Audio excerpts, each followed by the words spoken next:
Good morning, Yamhill County. You're tuned to KLYC 1260 AM. This is To the Root of It, your weekly gardening show. Good morning. Oh, and Ray's here too. Oh, yeah, Ray's here. He's functional. That's always a good thing. That's awesome. Yeah, upright, taking nourishment, not leaving a trail like a slug. We're good. We were up early this morning communicating via email, which was a rarity. Yeah, what were you doing up that early? I went to bed very early. And the reason that I went to bed very early is because I had a sleeping baby in my arms, and those things put off such great chemicals that it just is a sleep inducer. So 6:30 at night, I was gone. Oh, that's actually not a bad thing to do. That's kind of a treat. Right. No, and it's the most pleasant sleep because it's the deepest, totally oblivious to anything else going on, and I think that's intentional. I used to volunteer to feed daughter number 3.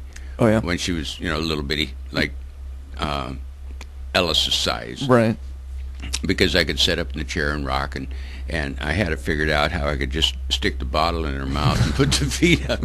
And then I'd wake up and I'd hear this slurping sound, which was her sucking the bottle inside out.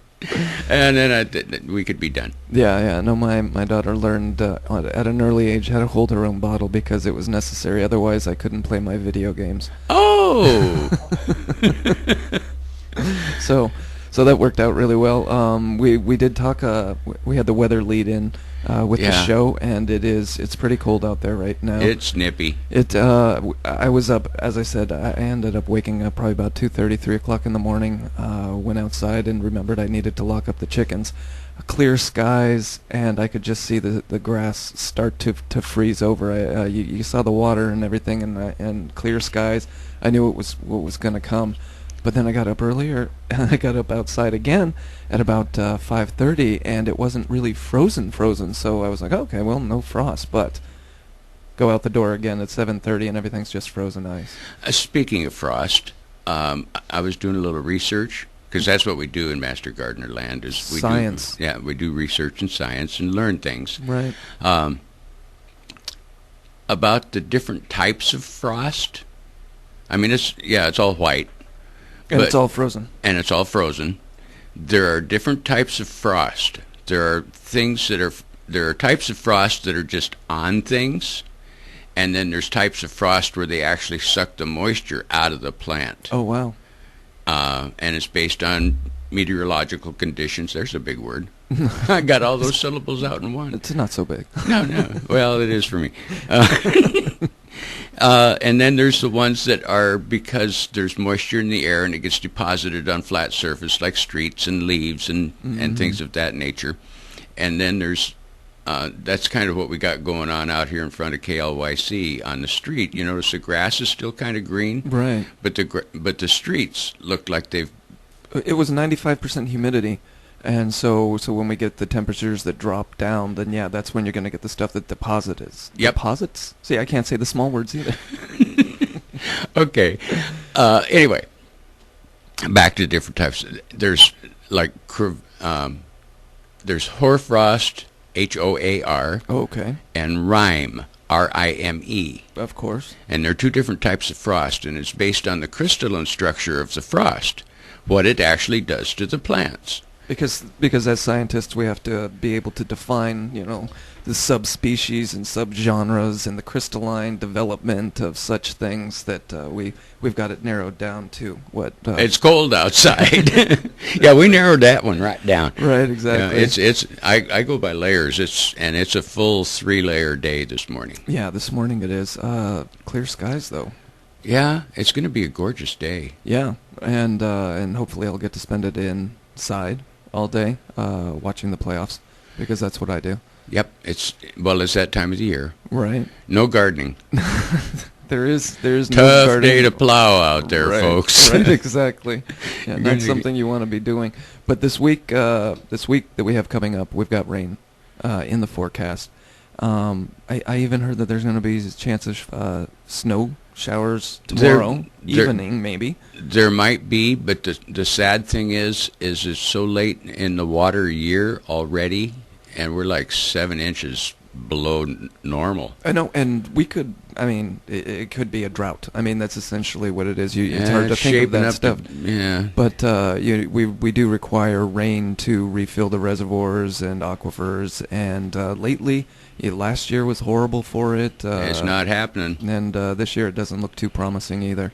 Yeah, all these you see these pictures on the weather report of the big white things floating over the Pacific Ocean, and then it goes zip over the top of British Columbia and right over us. And the poor people east of the Rocky Mountains are just catching it by buckets. Yeah, if you love winter, then you're loving that area. But it's flying right over us. Yeah. And we were looking at the weather maps, and we were kind of seeing why that's actually happening. Yeah, there's a big high pressure front over us, and it's really obvious on this map why we have the beautiful day we have going on out there. Right. But anyway. So plan for rain, plan for cold rain, Yep. although hopefully it'll be enough to fill up those things. My winter plants don't seem to be having a problem getting enough water right now. Well, do remember, folks, if you've got plants stored in the garage, that once a month you need to go out and throw a quart of water on them. Right. Just let them know you still love them. You haven't forgot which wood pile they're behind. Right. Yeah. Anyway. And speaking of the plants that were in the garage, you gave me a gift that I got from the Master Gardeners, and it's something that now I have to take care of. And watering it, you gave it to me last week, and I knew that I should have probably thrown some water on it, but I haven't. And those things in the pots, especially when you get them right from the nursery, in those small, even thinner plastic pots, just as big as the roots, those will dry out really fast. They do, and they've already, I mean, at the nursery, they've had certain nutrients fed to them, so they're kind of living on this little non-existent world of nutrient that's poured on. Right. And before you, I mean, right now all they need is just a little moisture to keep the roots functioning.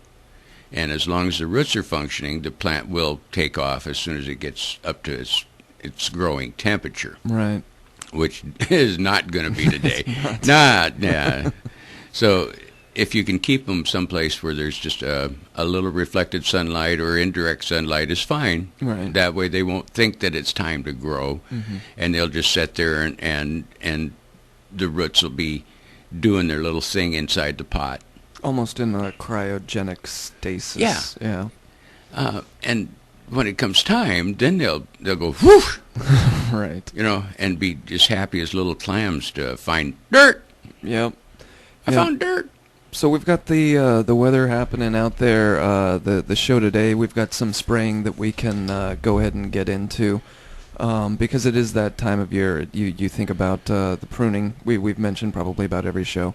The big trees and the orchard trees. This is a good time to well, prune. this is maintenance time. Yeah, it's all it is. It's nothing's really growing except for your forsythia or your cyclamen or things that do grow when it gets cold.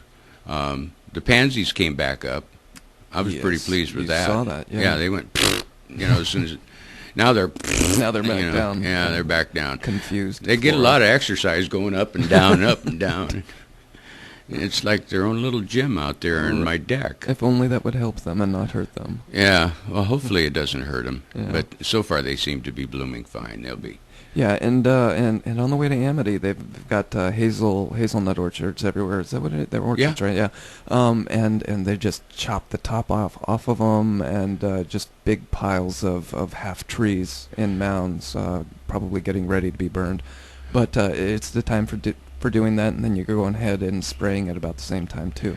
Well, yeah, but prune first. Right. Yeah, so you don't you don't waste it. Right. You don't want to waste your lime sulfur. Right. Or your dormant sprays or whatever you're using. But now it's just time to go ahead and trim off all the suckers. Anything, if you're backyard orchardist, which is our main concern, right? Kind of a rule of thumb, if it points up, whack it off. Oh, I didn't know that rule. Well, it's my rule. Because, most plants they point in an upward motion. Right, but if you want to pick the fruit, Right. you want the tree to shape and so that the limbs grow strong enough in a bent manner And- to actually support fruit More later. horizontally. Right, horizontal or umbrella shaped. Because when you is cut ideal. it, when you give it the flat top, you've still got those buds that are below that, and that's actually where the new fruit is coming from anyway. You don't True. get the fruit off of the old wood. So you cut it low and pickable. And then for dormant sprays, most common I think is probably lime sulfur. It takes care of most of your scabs and biological things, funguses, molds, other things that damage the leaves and the new buds. And an important thing to mention when you're pruning also is you want to get those dead leaves off of there. Anything that the insects are going to go ahead and burrow into and live in, you want to get those off, and dead branches also. But don't forget the dead leaves. Well, it's a little impractical out in the commercial orchard, but in your backyard, it's doable to rake up those leaves. Go ahead and run over them with the lawnmower if you can, Right. and throw them in the mulch pile. Or after you've chopped them up, just empty the bags in the garden. They'll be excellent mulch. Speaking of mulch, Are we?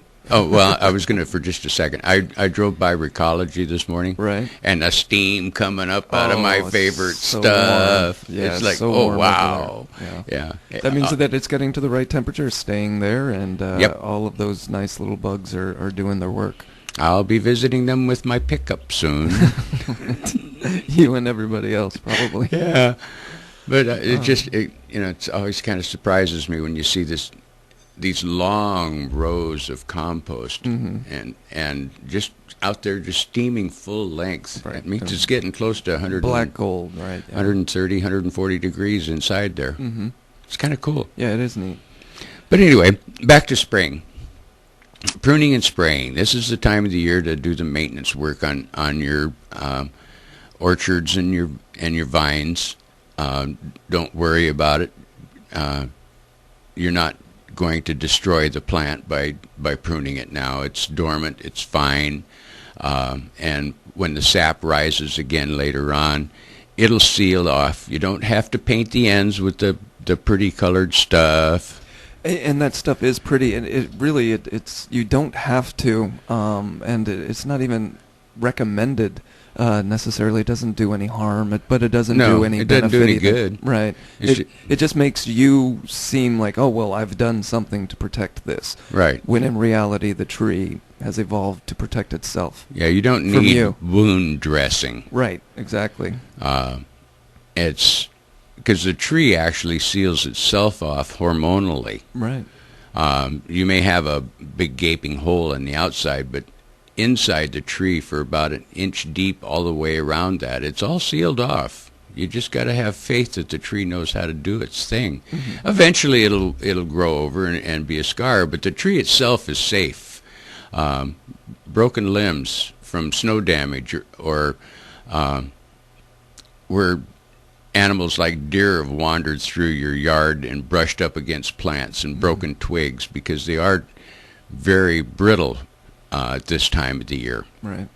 These are things that you can walk by with your little hand snippers and just trim a little bit off. Just trim the broken stuff off. Don't do any major whacking yet. Mm-hmm.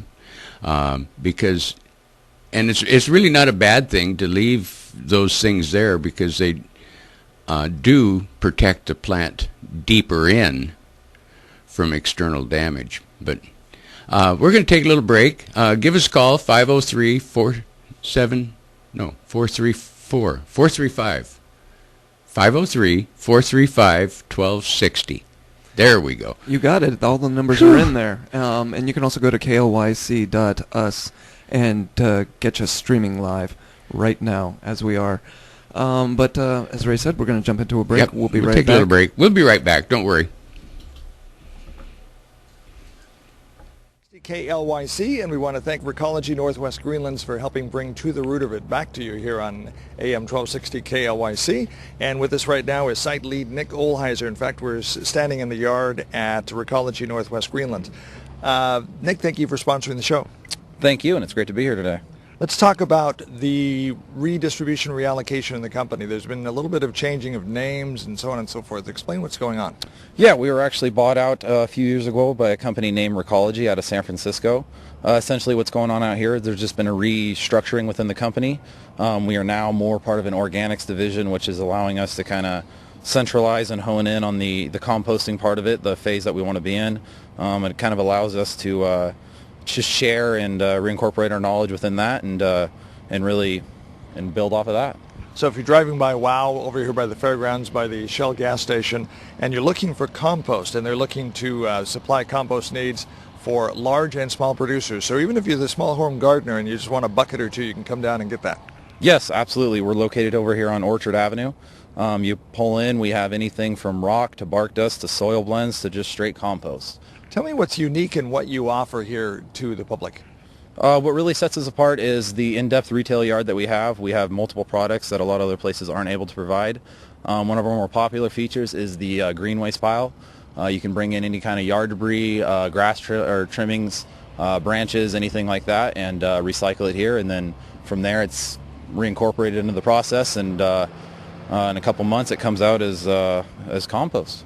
What are your hours, and when can people come by and pick up some compost? Our hours are Monday through Friday, 8 to 4, Saturday, 9 to 4. Anytime in those hours, come on by.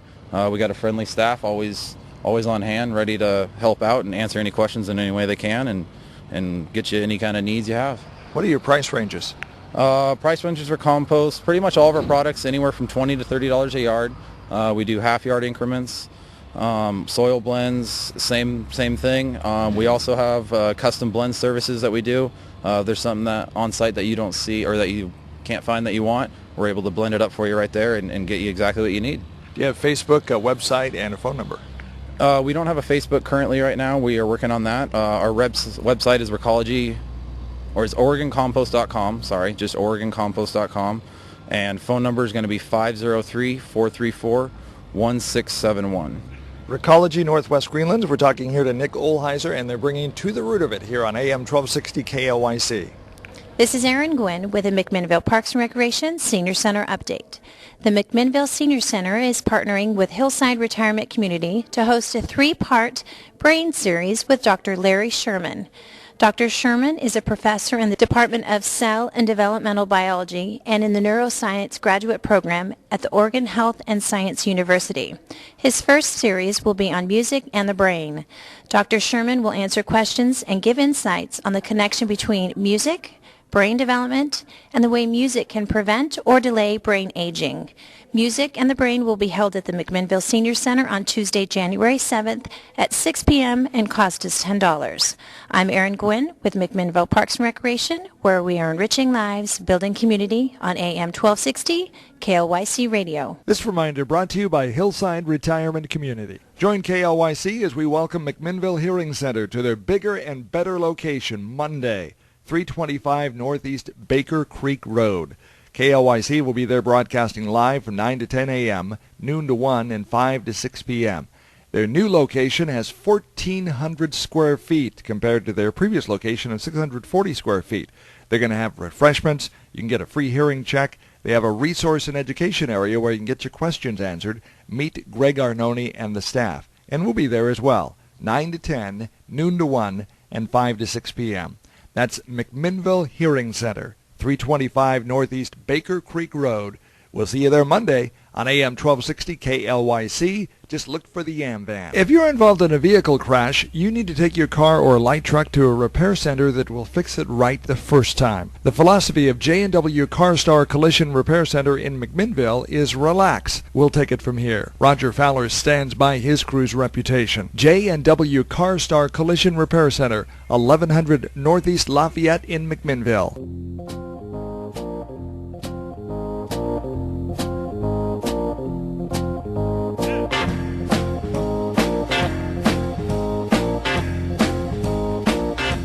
Back yet?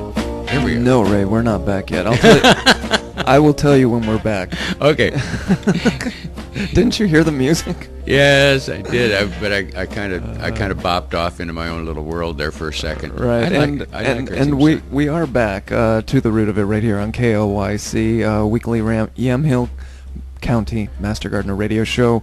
We have been talking about spraying this morning because this is the time of year that you can spray. Actually, there's a product for it, specifically dormant oil, because this is the dormant time for the trees. So we were talking about the pruning of the trees. Quaintly named. Right.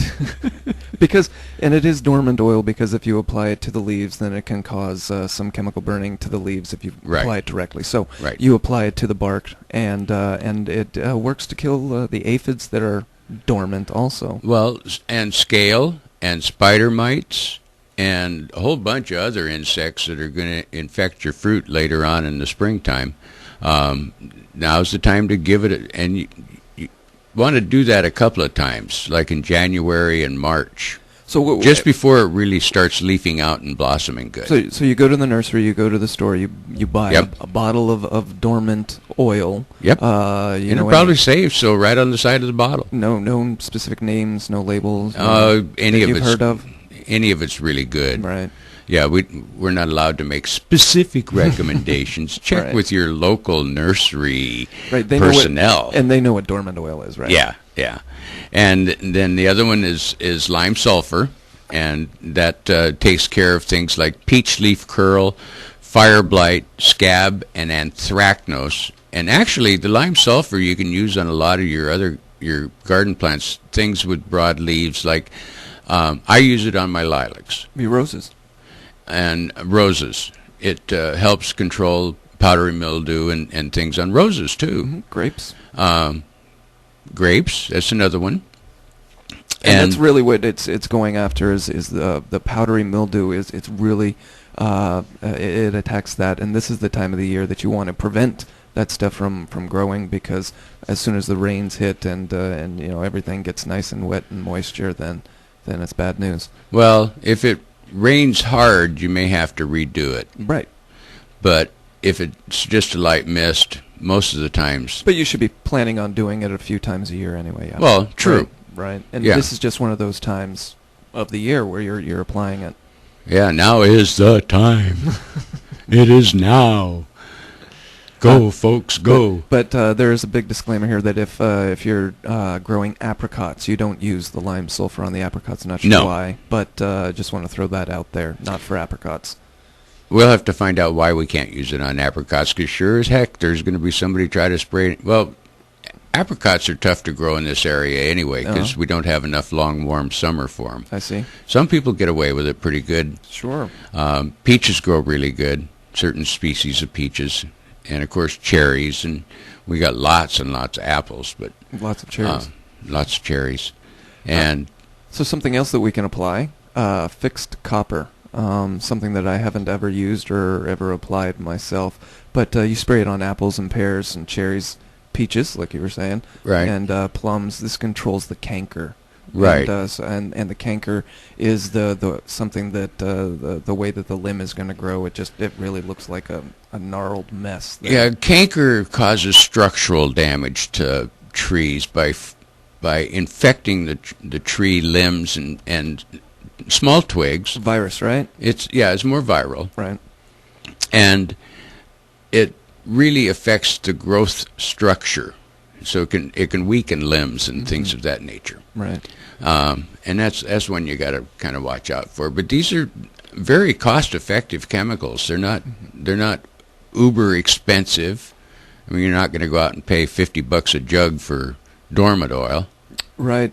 And unless you got a huge orchard. Maybe you do. Yeah. But we were talking about no need to put that bandage wound on where you prune it. However, one of the things that we have listed here that you can use to apply is latex paint. White latex paint. And you see lots of little, especially new orchards, new twigs, where they've painted the stem white. All right. That actually is to reflect the light so that you don't get that winter sun damage to the new bark on young trees. Because it causes cracking. I used to think it was to keep the ants off. I thought it was also. Remember that? Right, and not just the ants, but anything that wanted to start to crawl up it. It was like, oh well, this is rubbery. I'm not going to hang out here. Yeah, that's not what it's for. No. There's an actual scientific reason why small twigs are painted with the white paint, and it's to protect the bark and protect the cambium layers underneath the bark from that superheating of winter sun in a very localized area. Right, the thawing and the freezing and the thawing. Right, that's what damages the small twigs, small orchard twigs. It's a good time though to plant bare root.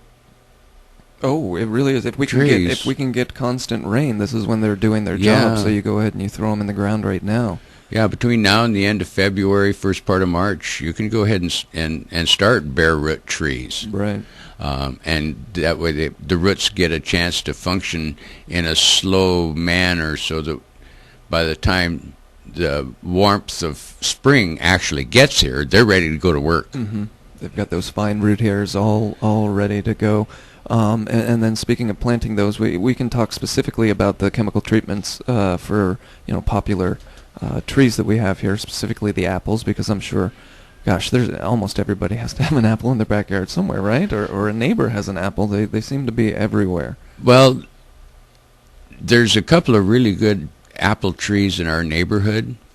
One guy has a Jonagold that is just gorgeous. I've mentioned him before. And everybody's got a different variety. And exactly. And there's another one that has a Gravenstein, and he's given me permission to, when this fall comes or later on this summer, to come over and pick all the Gravenstein apples I want. Please. Yeah. The deer don't eat them. Not once they're down to the ground, I found out. No, they can't get their mouth on them. Is that what it is? Yeah, they're all lips. Oh, for crying out loud. I knew they just laid them there till the yellow jackets packed them off. Yes, exactly. And I had let my apples fall thinking that the deer were going to eat them, and instead all you're doing is letting the yellow jackets propagate. Yeah. But with the apples, you're going to want to spray copper before fall rain, so I hope that you did that. Yep, and now it's time for dormant oils and the lime sulfur. And once or twice between January and March is recommended. Yeah, it's not that big a project, and the benefits you get are so tremendous because you'll have far more beautiful fruit, far less disease in the plants and leaves, the twigs and leaves. You'll actually, for a $12 bottle, and you aren't going to use a whole bottle.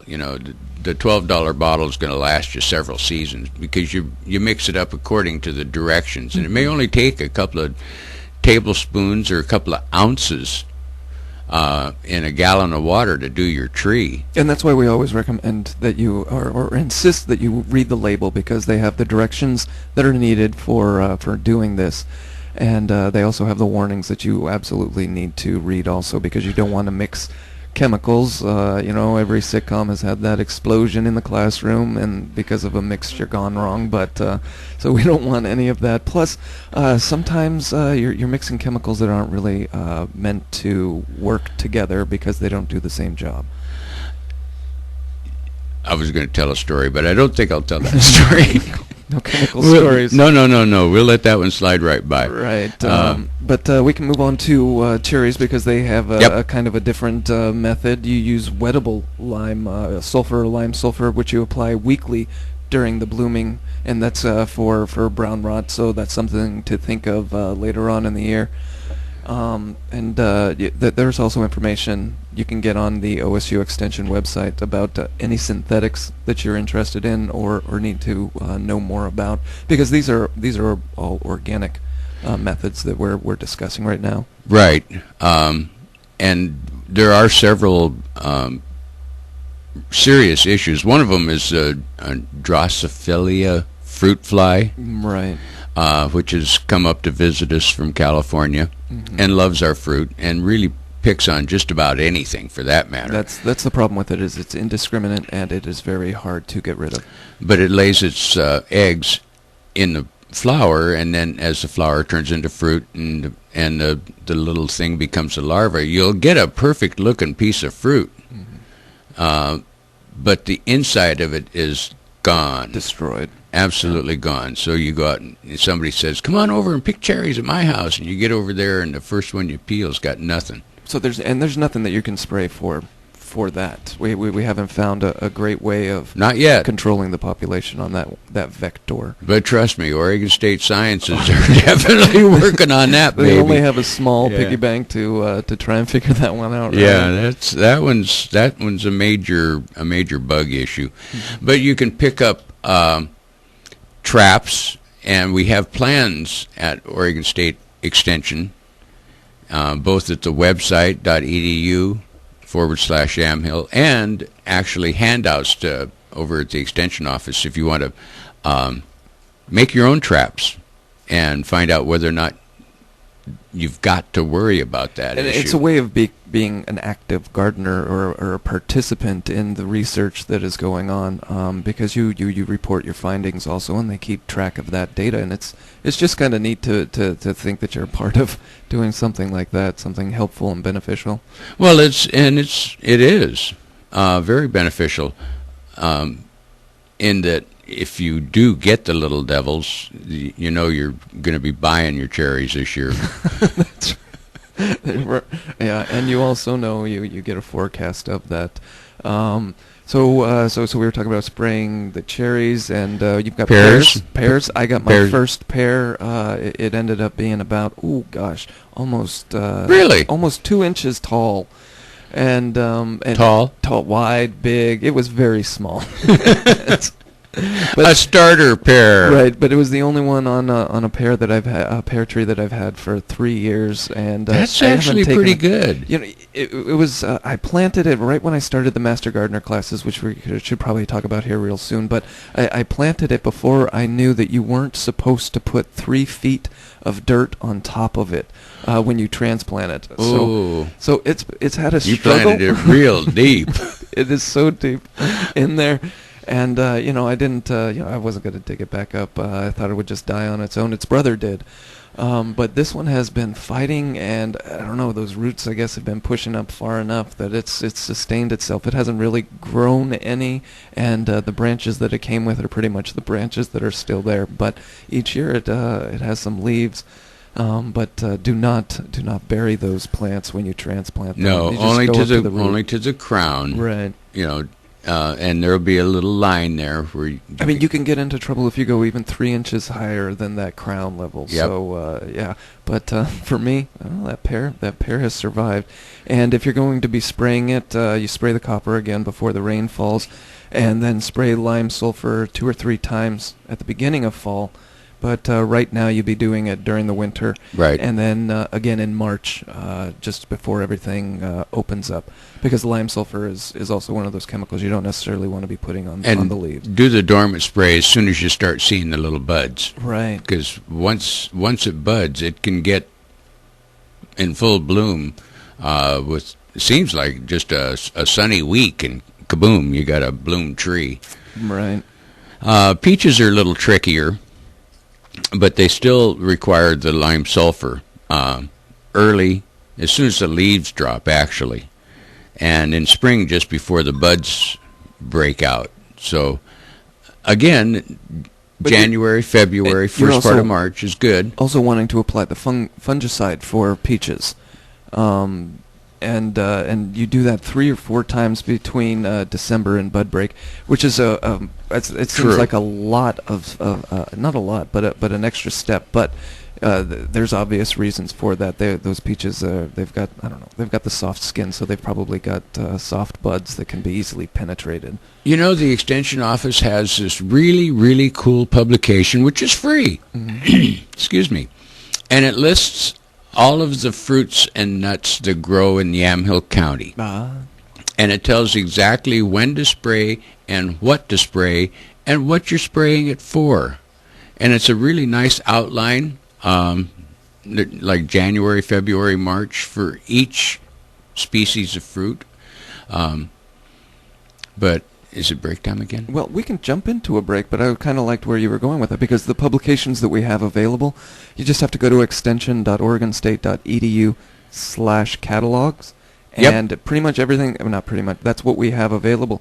Everything's available. There's a lot of it is available. Purchase if you want a copy sent to you, or you can just click on the link and that just pays the postage. Right. You can pay the postage, or you can just open the PDF right there on your computer and look at it and glean all of the knowledge that you need to. But you're right.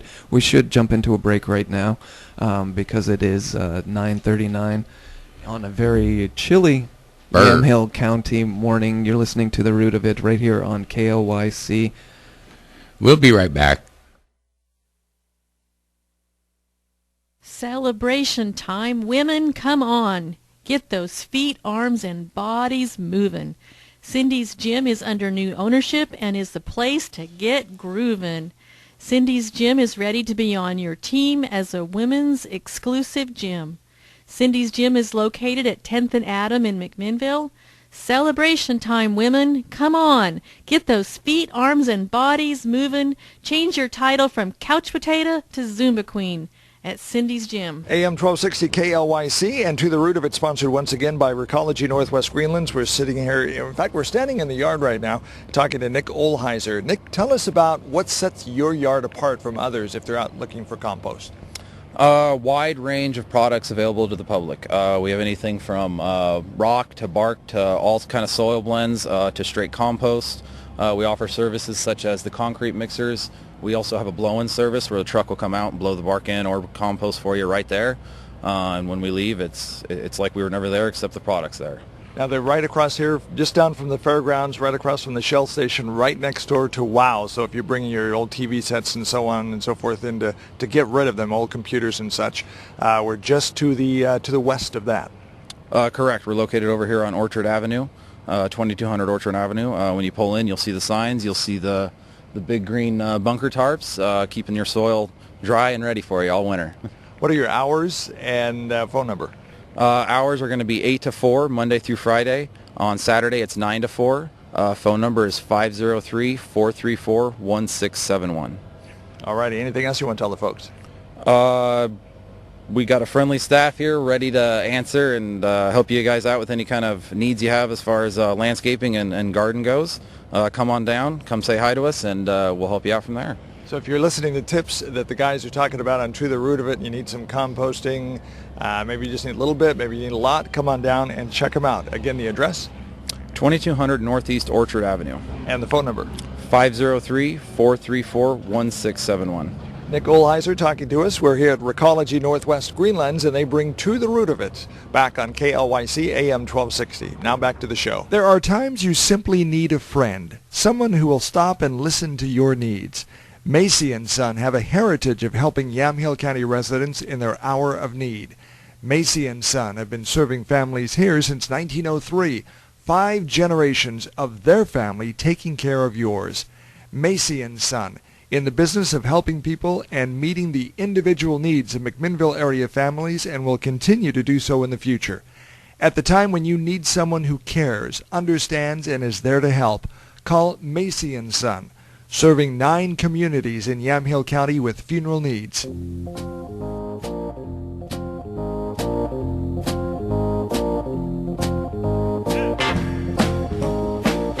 And here we are. We're right back, and you are listening to The Root of It right here on KLYC, your Yamhill gardening show. And that's going to wrap it up for the spring portion of the show. That's it. Always good.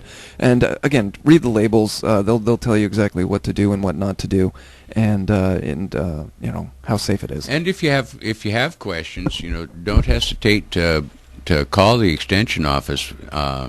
There's several people over there that can help you quite handily. And this next Thursday is the first class for the new Master Gardener class. That's right. 13 weeks of really professional education from professors in the ag department, people who work exclusively in ag industries. It's a wonderful lineup this year. That's right. The first class is going to be starting on Thursday, 9 a.m., bright and early. That's just the introduction into what Master Gardening is and the organization. You got to know what you're getting yourself into. How the classes are going to be structured, and then in the afternoon, botany.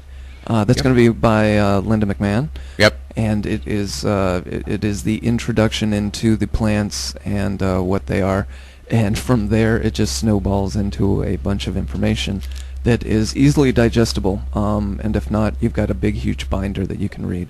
Yeah, one thing that I discovered after I took the class, the very first year, I saved enough money to actually pay for the class by not buying chemicals. Oh, you stopped your chemical dependency. Yes, it was like a 12-step program for a really nasty gardener. I was poisonous to myself and the world around me. That's right. And if you do have questions about the Master Gardener program, you just have to go to extension.oregonstate.edu/Yamhill. Right there is a link to the Master Gardeners. The phone number for the extension office is also there, but if you want it, it is 503-434-7517. And that's the spiel about the Master Gardeners program, which is really a great organization. I'm glad I'm part of it because I've learned a lot about the gardening, and it just sets you up for being able to explain to the kids. I learned how to quit killing stuff. Quit drowning house plants. Quit killing the plants in my yard. Yeah, and speaking of plants and taking care of them, I brought in for you the latest edition of the Territorial Seed Company guide, and it's really it's the one that I get. They must love me so much. I get two of them in the mail at the same time. And they're addressed to the same people, but they're like, no, it's so much you'll love it twice. Is yours addressed to you? Yeah, mine's. And this one's addressed to your spouse? Oh, is it? Oh, she must have ordered. Okay, now it all makes sense. Or she ordered it 1 year. Right. Territorial Seed Company is really a super seed company. It's in Cottage Grove, Oregon, which is where I was born. Ah. Yeah. It's your birthday catalog. It could be. Right. It could be. Yes, please. One of everything. Yeah. I like that other phrase. It's like porn for gardeners. Right, and that's what it is. Because just opening it up. It's things that you can't afford but would love to have. Well, you can afford one or two things, but you'll end up buying 5 or 12 things. And that's the problem. So that's why I brought it in, because I was hoping that we could just easily open it up and talk about the first thing that pops into it. And really, for me, the first thing that popped is grafted double tomatoes. Really? And I'm not so familiar with grafted tomatoes, even though I can picture that they have been around for quite some time. It just seems like you take the rootstock of a really beneficial tomato, and then you go ahead and put it with the desired tomato, and then it'll go ahead and get so much more. And you can actually see the difference in the catalog here, where they have a grafted tomato and they have a non-grafted tomato. And they make the grafted tomato look so pleasing. Well, they're so way more productive. Right. And I don't understand the biology behind that, other than that it is grafted to a very established root. Right. And that may be... And the rootstock that you choose might not be the... So maybe, and without doing the more research, I'm just going to throw out, let's say a beefsteak root is really great at picking up all of the nutrients, but then the sun gold isn't so much, or something, not those particularly, but just as an example. So you go ahead and you put it on the roots that can bring the most nutrients to your tomato. And it seems really interesting, and it looks like that's the first thing on my list right there, is just to try it. Well, here's an explanation that really kind of sums it up, in that vigorous rootstock enables more effective uptake of water and nutrients. It gives you a longer growing season and a much more productive growing season, because the rootstock is so much better. Right. Your little early girl, it has its own roots, and it'll produce decent tomatoes. Right. And the rootstock, and I'm looking at it for a whole bunch of other things too, because you've got grafted. They've got a whole section on grafted everything: grafted peppers, grafted cucumbers, basil, eggplant, watermelon. Wow, I think I I'm going to have to move past the tomatoes and go to the grafted watermelon because I haven't had much success with the watermelon that I've grown. Really? Here. Yeah, not so good. You need a long, warm growing season. It's that's why they grow so well over in eastern Oregon. Hermiston melons are the ones you really wait for in August because they've had a good, long, hot growing season. When I opened it up, I came to peppers. And people always complain about they having trouble growing peppers. Peppers and tomatoes, number one complaint in Yamhill County. You can't have salsa without having peppers and tomatoes. That's right. Lo and behold, there's Territorial has a whole bunch of really good peppers that are short growing seasons. Some as short as 60 days. And that's what you're looking for. That's what you want. So one of the other things that, as you're looking through the catalog, is to pay attention to is the growing season. Because when are you going to plant them? Is it something that you can plant early to get a longer growing season? Because what you're really looking for is anything that's at 90 days. That's pretty long for here, right? Would you agree? That's pretty much your maximum hot spell. Right. We can get up to 120 days if you include your winter squashes and. Or maybe your early starts that you have. Early starts, yeah. But most of your things that peas are pretty much a cool weather start. You can start them first of March, right? And start getting peas and broccoli and Brussels sprouts and cauliflowers. Most of your plants that like a little cool to start. You can get them going right away, but the peppers and corn and things like that, they like warm. Right, warm. Don't blame them. Yeah, I can't. And one of the things that we were discussing also are the names that they can come up with these to make them sound even more delicious. You found a creme brulee pepper. Yeah, I gotta have that puppy. And it looks like they've broken down the cucumbers into pickling cucumbers, greenhouse cucumbers, and then there are novelty cucumbers.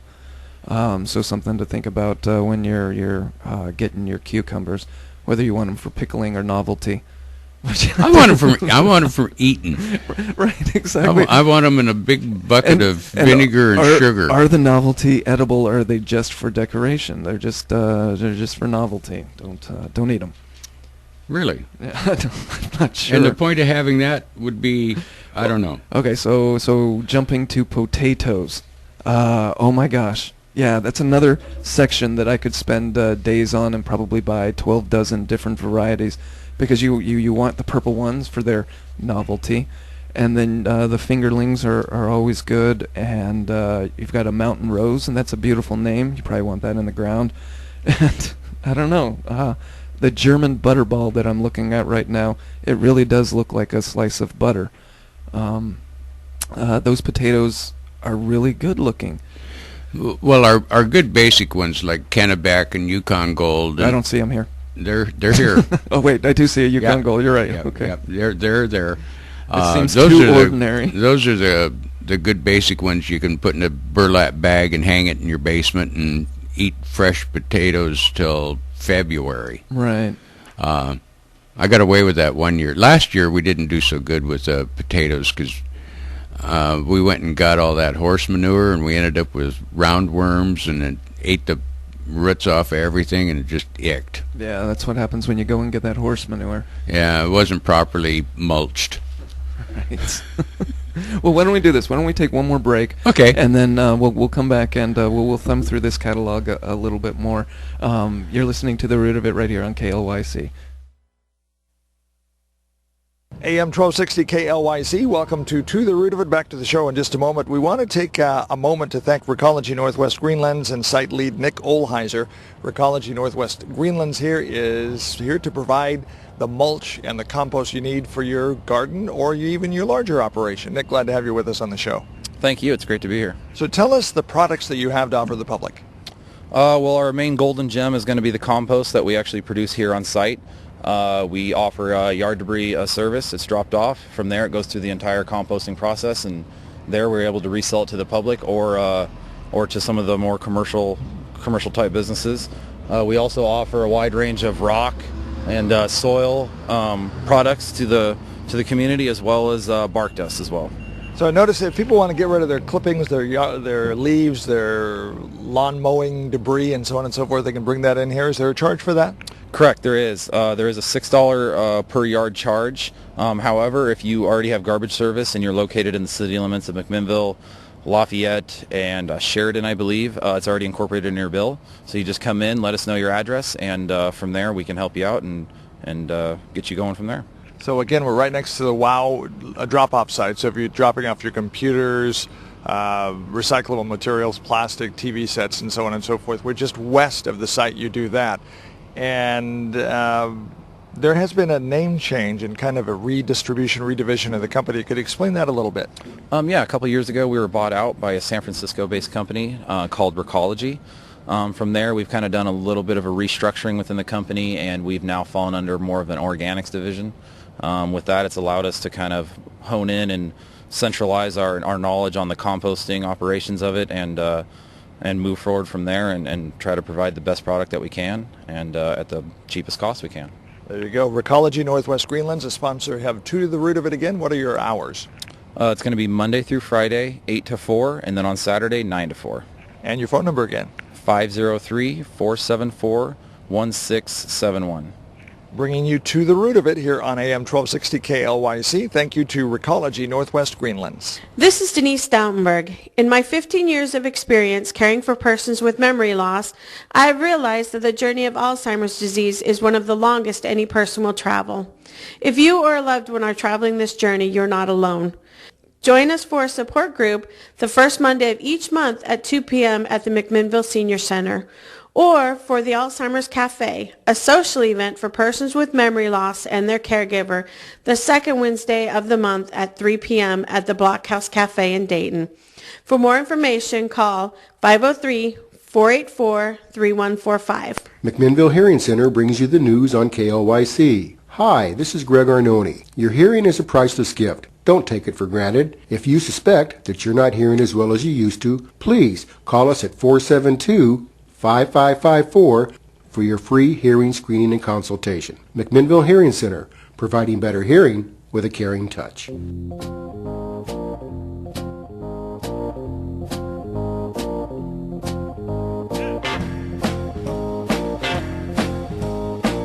And welcome back. We are here to the root of it on KLYC. We're thumbing through the Territorial Seed Company catalog because it is the first one that I received of the year, and I brought it in wanting to discuss it with you, Ray. As we've been flipping through it, it's really fun to just, ooh, look at that. Ooh, look at that. So during the break, did you see anything? Ooh, look at that.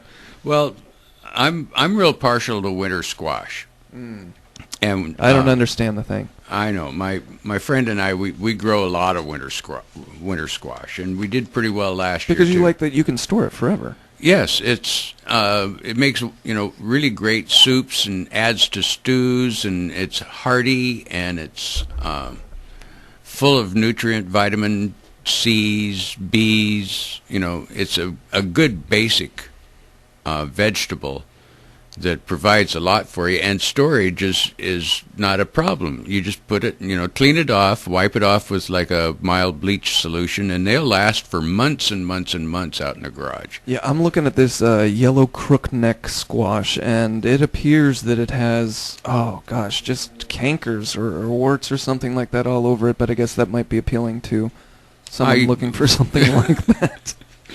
You'll whack it up into a stir fry. You're not eating the skin anyway. Maybe the cankers are a delicacy in some countries. Well, the smooth skin varieties, I don't peel them. You don't? No. Eat the I eat the peel too. I peel everything like that. Anything shaped like that, cucumbers, just take the skin off. Well, cucumber skin's a little bitter, but squash skin, not so much. Not so much. No, it actually cooks up just fine. And there's lots of really cool varieties in the Territorial Seed Catalog. The Easy Pick Golds, the Patty Pans are another very versatile summer squash. Make wonderful additions to your shish kebabs, and right. Intersperse them with onions and mushrooms and a good marinated lamb, and whew. And to speak you got chow. To speak to how popular tomatoes are, everything else, the squash, the cucumbers, they get a 2-page, and the tomatoes, I'm looking at 6, 7, 8 pages, 10 pages for tomatoes and all of their different varieties. This Japanese Trifili black, the black tomatoes are really nice to look at because they really are as close to black as you can get. And then they always fade into a red and then green, and the contrasting colors are really nice. I haven't tried growing any yet, but it looks they look nice. 80 to 85 growing days, pretty much. That's standard. not too bad. Standard tomatoes are up there in the 90s, and they can be up there in the hundreds too. For us here in Yamhill County, though, there's a lot of these that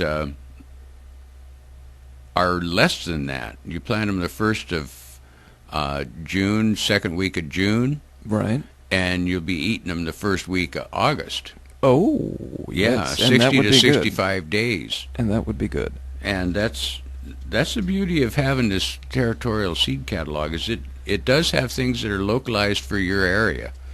And they're already climatized, they're already tried out, they go through exhaustive testing before they ever put it in the catalog. Years. I'm seeing on here the pineapple tomato. I remember that at the plant sale, that seemed to be the one that was going fast, went fast. Well, it's gorgeous. Yeah. And when you whack into it, it's the most beautiful, brilliant yellow you'd ever want to imagine. Yeah, and they look like small pumpkins. It's the organic pineapples. Well, they're pretty good sized. They're in the they can get 4 to 5 inches on you pretty quick. And at the Master Gardener plant sale, those are the ones that the tomatoes everybody seems to die for. First, you've got this big, huge, quarter-mile line waiting to get in, and as soon as everybody gets in, they seem to all head for the tomatoes. Yeah, it's a grab fest, that's for sure. Yeah. The catalog isn't just plants, though. They're selling their wares. I even saw something in here. They've got cactus. They've got their strawberries. That's going to be happening soon enough, isn't it? The growing containers. It looks like they've converted some milk crates, wooden wine boxes. There you go, and said, hey, these are planters. They got all kinds of toys like soil testing meters. Moisture meters, thermometers, digital soil pH meter. Because that's what you're looking for if you're looking for that pH testing, which you should probably. You've got the indoor lighting systems. They really do have everything in this catalog, and it's a wonder. You can spend hours just looking through it. You can buy bugs because you want to. Yeah, beneficial insects. You can buy bugs by the egg cases. Yeah, the ladybugs, buying the ladybugs, not such a good idea as it was once thought, unless you have an indoor greenhouse confined where they're not going to be escaping because they fly off. I'm thinking this is not something for like a wedding anniversary present. Nah, not so much. No, not the bugs. But yeah, okay. So we're to the end of the catalog, probably to the end of the radio show right now. Yeah, but it's easy to get carried away with that. Yeah, I mean, I don't know about you, but I will be spending all day inside watching my professional football, because that's the real football. Can I take this one home with me? Absolutely, it is yours. Oh, sweet. Look at it at your leisure. But yeah, the thing to do is probably and advisable to everybody reading those catalogs is to make a list of the things that you want before you open the catalog. And then to make a list of the things that you want after seeing the catalog, and then maybe whittle somewhere in between. Exactly. But you've been listening to The Root of It right here on KLYC. I'm Kyle, that's Ray. We'll be back next week, 9 o'clock. If you have questions, stop by the Extension office. It's located in Lafayette, on Lafayette Avenue, here in McMinnville. Visit us on the web, extension.oregonstate.edu/Yamhill.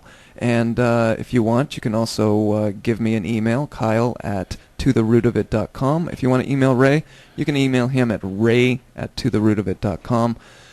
Well, I think that we can. That's I'm sorry, did I not tell you that? No. That totherootofit.com is now your email address. Oh, for crying out loud. Yep. Yeah, one of the benefits of being technologically savvy and impulse buying in the middle of the night. You're my guru, man. You are like my tech guru. Well, folks, you all have fun out there. Enjoy the day. Keep your tools sharp.